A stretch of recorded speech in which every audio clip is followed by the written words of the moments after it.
En 1907 llegó Ernest Lawrence a mi consulta. Fue enviado por tener diversos síntomas durante su servicio militar que no podían explicar otros doctores. El día de la cita, primeramente, se pudo notar el nerviosismo y hasta la angustia de él. Durante las primeras sesiones se comportó de forma ansiosa y le costaba hablar. Incluso me pidió que le dispensara de hablar acerca del castigo, lo cual llamó mi atención. Comenzamos a hablar hasta que él contó la historia de la tortura con ratas que aplicaban los militares. Uno de los superiores le describió un método de tortura que utilizaban en algunos lugares del mundo. Este consistía en que se adaptaba el ano del torturado a un recipiente y con un utensilio se le estiraba, por lo que las ratas se iban introduciendo poco a poco hasta morir dentro de él, y posteriormente provocar el fallecimiento del torturado. Se le veía muy apasionado contando dicha tortura, tal cual como si quisiera que le sucediera a él o a alguien cercano. A pesar de que Ernest mostró horror al hablar cuando el oficial le comentó el castigo, en ese mismo momento creció en él un miedo de que éste le fuera aplicado a alguien que quería.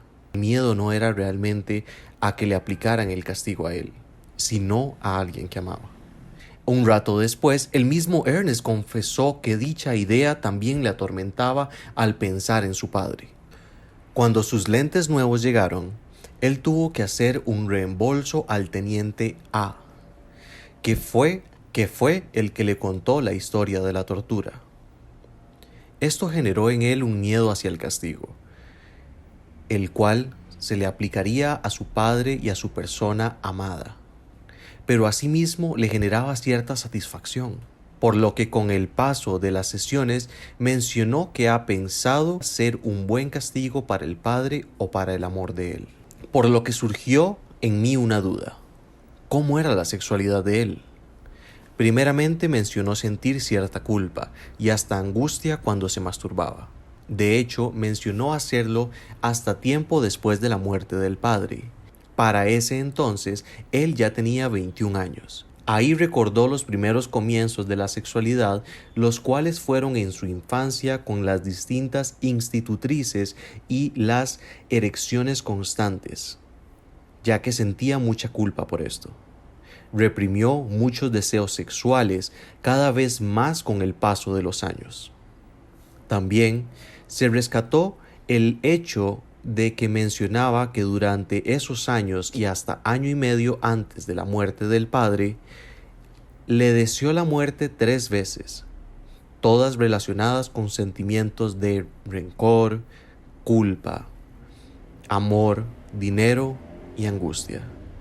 También mencionaba que para casarse tuvo que elegir cuál de las 2 opciones quería. Una mujer era pobre y la otra era muy adinerada, lo que generó mucha culpa. Cabe rescatar que eso es nido, pero a la vez lo que más desea. Pero destaca lo ligado que están las experiencias sexuales y el padre, porque es quien le pone un límite a que suceda o no. Por lo que digo que ese amor intenso en la condición de odio reprimido, además es importante mencionar la enfermedad que tenía el padre, sífilis, que está ligada con encuentros impuros con las institutrices. Además, Ernest desarrolló ideas delirantes en las que pensaba que los padres le adivinaban los pensamientos. Planteo que posiblemente la palabra rata, proveniente de cuotas raten, lo haya asociado a ser una rata, raten, por el castigo, porque el dinero en el paciente se vuelve un problema o un dilema desde pequeño, aunado a la deuda con el deseo propio de vivir su sexualidad debe ser pagada por otro. Mi técnica psicoanalítica no deja libre la curiosidad del médico, sino que deja que sea el paciente el que fije el orden de la historia. Esto fue lo que hice con Ernest. En las sesiones le preguntaba acerca de qué hablaríamos ese día. Es de esta forma que empecé a conocer más acerca de su vida y de cómo se empezaron a desarrollar sus ideas obsesivas. En ocasiones el paciente no tenía idea de que lo que contaba era muy importante, pues para él solo eran ideas sueltas.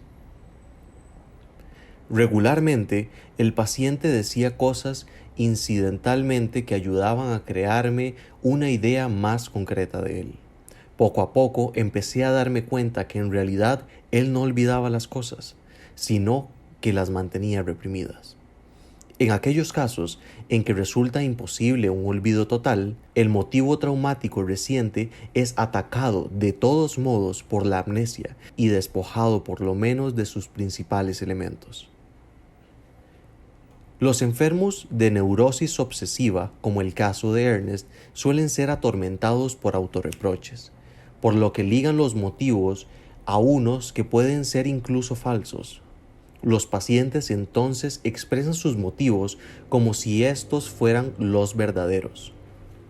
Considero que los sucesos y las palabras más insignificantes para ellos pueden llegar a ser los motivos más reales de la neurosis obsesiva.